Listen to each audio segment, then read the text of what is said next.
Oke, bismillahirrahmanirrahim, teman-teman.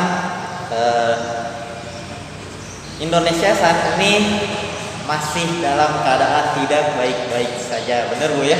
Iya. Masih dalam wabah yang menimpa Indonesia itu COVID atau Corona yang lebih sering masyarakat kenal, yaitu COVID-19.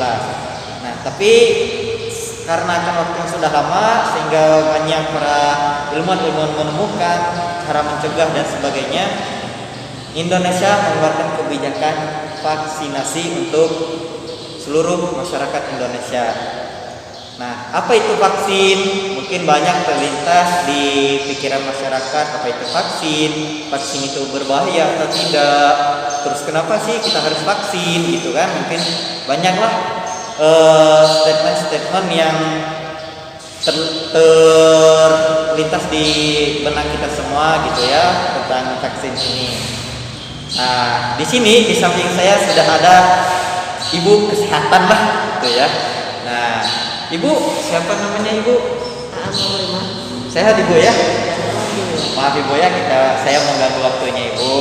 Nah, di sini kita akan berbincang-bincang tentang vaksinasi oleh Ibu Ahan. Nah, oke Ibu, vaksin itu apa Ibu ya? Vaksin itu kan jadi buat kekebalan gitu ya, jadi virus yang dilemahkan atau virus hidup yang dimasukkan ke tubuh seseorang untuk terjadinya kekebalan melawan penyakit itu gitu. Oh gitu.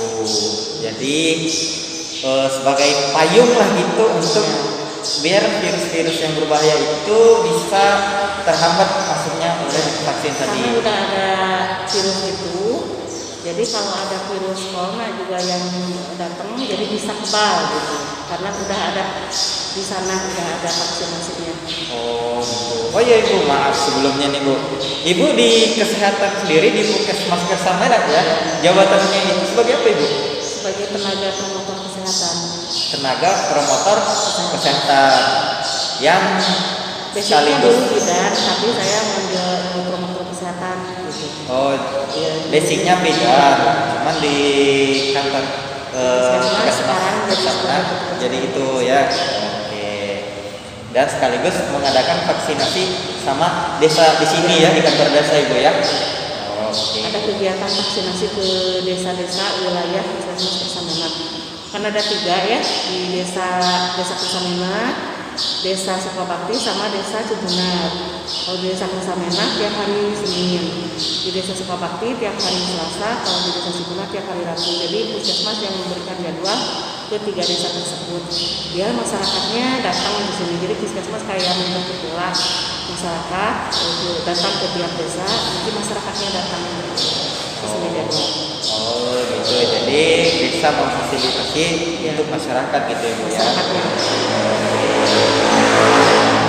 Gini Bu, di masyarakat itu suka ada cerita-cerita yang terlintas vaksin itu berbahaya, vaksin itu seperti ini. Nah, apa benar itu Ibu?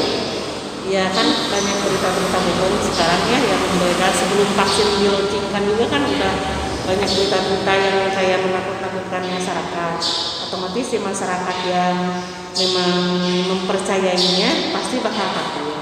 Tapi sebelum dikeluarkan juga kan vaksin itu udah dinyatakan kehalalannya sama MUI, dinyatakan keamanannya sama BPOM. Sebetulnya nggak ada sesuatu hal yang ditakutkan tentang vaksinasi ini, karena vaksinasi itu udah melalui uji sama lembaga-lembaga yang terpercaya di Indonesia. Gitu. Vaksin itu udah aman, udah halal.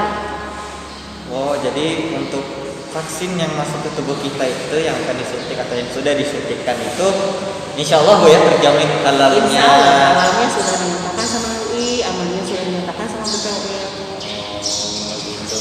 Jadi teman-teman jangan takut untuk vaksin ya, sudah halal, sudah terjamin oleh pemerintah dan MUI juga.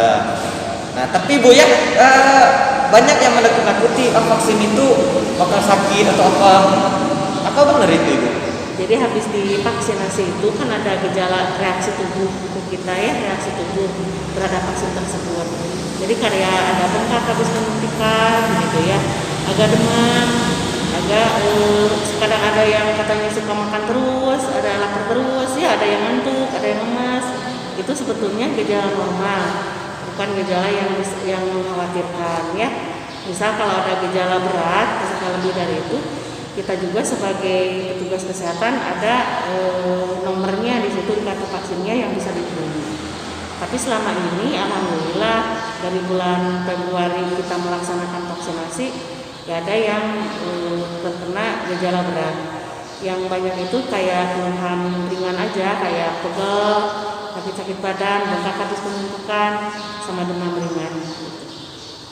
Gejala-gejala tersebut gejala normal, gitu, bukan gejala-gejala yang berat ya. Oh seperti itu Bu ya. Jadi untuk kayak yang ada penyakit-penyakit, jadi kan banyak di masyarakat itu argumen yang keluar ketika dia sudah divaksin tiba-tiba dia sakit parah apa itu. Untuk selama dari pertama dilakukan dari bulan Februari ya, sampai saat ini belum ada masyarakat masyarakat kembali lagi gitu ngeluh kenapa dia gini penyakit parah gitu Bu ya. Kalau di wilayah kerja Puskesmas Kesamenak alhamdulillah gak ada gejala yang berat. Cuman mungkin masyarakat yang diberita aja gitu, diberita yang kayak gini jadi takut. Jadi alhamdulillah gejalanya hanya ada gejala ringan aja. Jadi pada nyatanya itu penyakit-penyakit yang berat-berat yang seperti ditakuti oleh orang sebagainya bisa menyebabkan jadi sakit berat enggak ada ya Bu ya. Kan vaksin itu untuk pencegahan terhadap penyakit COVID itu sendiri. Oh iya. Tuh teman-teman. Jadi jangan takut lagi ya. Jadi yang kabar-kabar masalah penyakit itu, saya tiba-tiba gini. Jadi itu nggak ada. Ya palingan efeknya tadi ya demam, flu gitu aja Bu ya. Ya gejala-gejala ringan biasalah, itu mungkin efek dari sebuah reaksi obat itu mungkin Bu ya.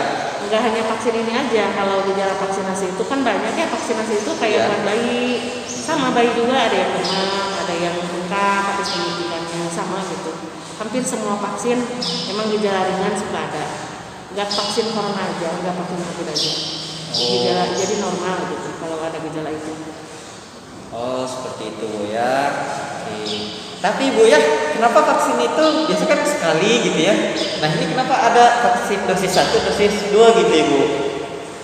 Vaksin corona itu dosisnya ada 2 ya, kalau yang Sinovac. Jadi jarak yang ke-1 itu buat timbul kekebalan yang pertama ke tubuh kita untuk melawan penyakit COVID itu. Terus yang kedua untuk menguatkan lagi, jadi timbul kekebalan yang lebih kuat lagi terhadap penyakit COVID tersebut. Jadi nggak hanya vaksin corona aja yang dosisnya 2 kali. Kayak di bayi itu kan ada DPT ya, dosisnya malahan ke-1, ke-2, ke-3 sama booster usia 18 bulan gitu. Jadi vaksin itu memang ada yang 1 dosis kayak BCG itu, kalau yang kayak DPT ke bayi 3 sampai 4 kali. Kalau vaksin khusus corona 2 kali. Oh seperti itu buat ya. menguatkan kembali gitu, biar tambah mantap gitu ya di tubuh kita ya. Oh iya ngerti Bu.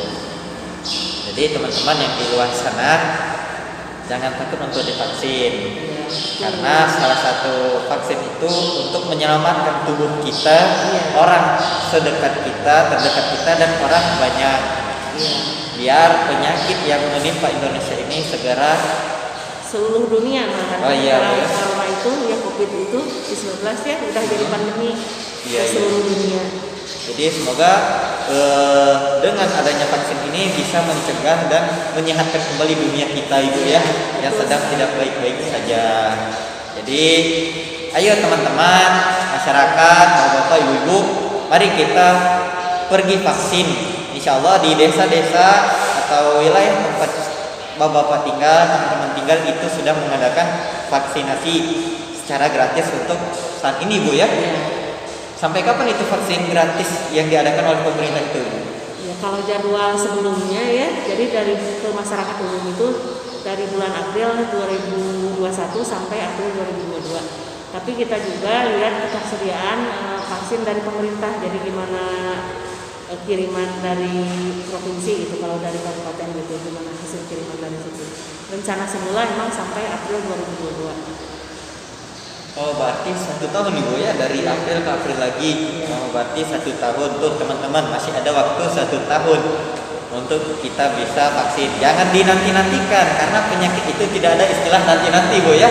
kapan saja dan di mana saja kita bisa terkena oleh penyakit ini. Di sekitar kita kan kita nggak tahu ya, teman saudara atau apa dia bisa kena, kita gaul sama mereka, kita nggak tahu dia itu orang yang bergejala atau tidak, tapi kita tetap harus mengikuti vaksinasi. Vaksinasi itu salah satu upaya ya untuk supaya tidak terjadi terkena penyakit corona. Itu, tapi tetap kita harus menjaga protokol yang 6M ya. Ibu, jadi kita harus tetap menjaga 6M walaupun sudah divaksin Ibu ya. Tetap wajib harus.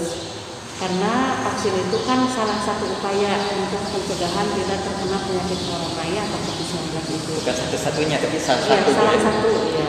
Tetap protokol kesehatan yang kita mengikuti vaksinasi ya, tetap protokol kesehatan juga harus nomor 1 ya.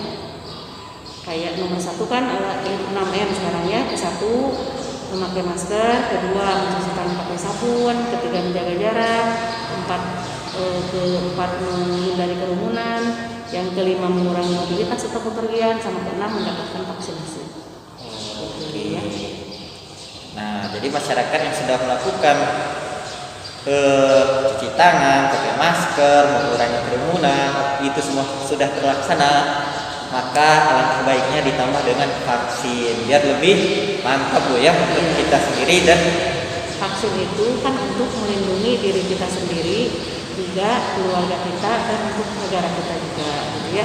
Kan ada orang-orang yang belum bisa mendapatkan vaksinasi seperti usia 12 tahun ke bawah kan yang belum bisa. Jadi sama yang sudah divaksin bisa terlindungi gitu. Kalau ada usia itu ada di lingkungan kita, terus ada di lingkungan yang sudah divaksin, bisa melindungi mereka yang belum mendapatkan vaksinasi. Jadi timbul kekebalan kelompok. Setelah timbul kekebalan kelompok, berarti orang-orang yang belum bisa mendapatkan vaksinasi itu bisa terlindungi. oh iya benar. Jadi kita sekarang kemarin beramai-ramai vaksin gitu. Jadi di samping itu kita bisa menyelamatkan orang-orang yang memang belum bisa divaksin seperti anak kita atau adik kita yang masih di bawah umur Ibu ya. Oke, mungkin Ibu hamil sekarang kan udah bisa, ibu asal udah trimester kedua kehamilan ya, di atas 3 bulan. Ibu menyusui juga bisa. Oke. Ya, jadi itu teman-teman ya seputar penjelasan vaksinasi yang ada di Indonesia. Jadi mari sekali lagi, Jangan ragu-ragu, jangan takut. Mari kita sukseskan vaksinasi COVID-19 ini supaya negara kita cepat bebas dari penyakit wabah ini Bu ya. Oke Bu, terima kasih atas perbincangan kita saat ini. Semoga masyarakat yang menonton bisa mengerti tentang vaksin ini Bu ya. Amin. Terima kasih sebanyak-banyak, saya ucapkan terima kasih. Saya akhiri dengan wabillahi taufiq wal hidayah. Sukses. Amin. Saya akhiri dengan wabillahi taufiq wal hidayah. Assalamualaikum warahmatullahi wabarakatuh.